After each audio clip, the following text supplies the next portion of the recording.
In the summer of 1992, a commercial aircraft reportedly touched down on a runway 37 years after it first vanished from view.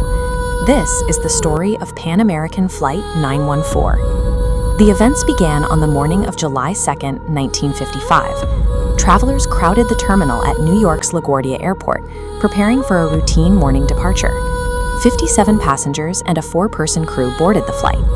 For the people in these seats, it was supposed to be a standard domestic trip. The aircraft was a Douglas DC-4 propeller plane. Its destination was Miami, Florida, a flight path that typically took only a few hours to complete.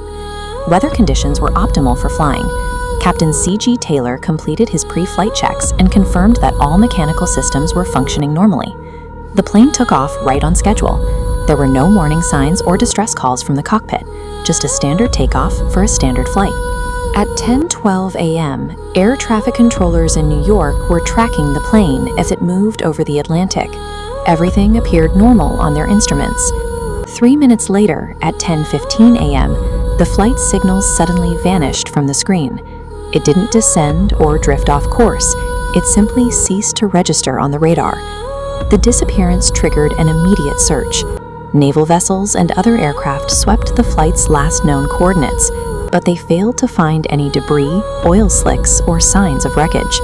Without any physical evidence, Pan Am eventually declared the flight lost, and the passengers and crew were presumed dead.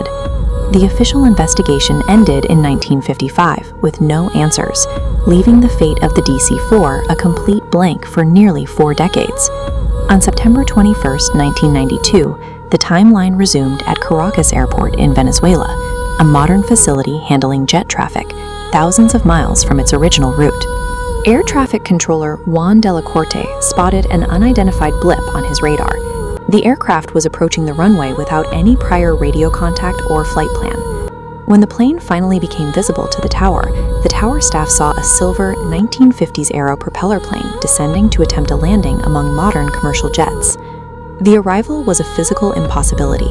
A plane from a previous generation of aviation was attempting a landing at a modern airport with no digital record of its existence. Radio contact was established, and the pilot identified the craft as Pan Am Flight 914. He stated he was scheduled to land in Miami.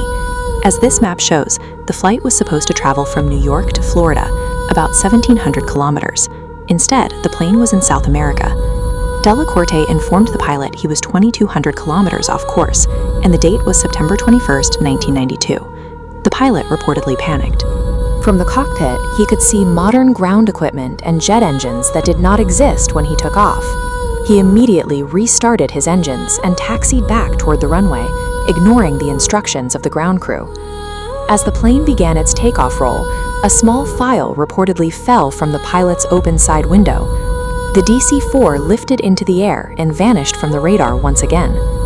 Airport employees recovered the dropped file, which allegedly contained a pocket calendar from 1955, looking as though it had never aged. Despite the specific dates and names involved in this story, Flight 914 never actually existed.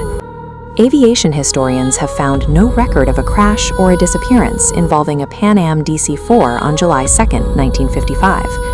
The Civil Aeronautics Board archives for that year contain no mention of this flight. The story first appeared in the 1980s in Weekly World News, a supermarket tabloid known for publishing fabricated stories about the paranormal. Every detail of the encounter, from the name of the air traffic controller to the dropped calendar, was a narrative element created by the tabloid to sell newspapers.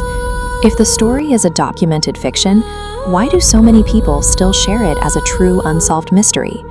The narrative combines a common fear of vanishing with the popular fantasy of time travel, making it an easy story for an audience to believe. Its survival is a result of how information moves online. When the text was republished on internet forums, the original tabloid source was removed, allowing the fiction to be presented as a genuine historical event.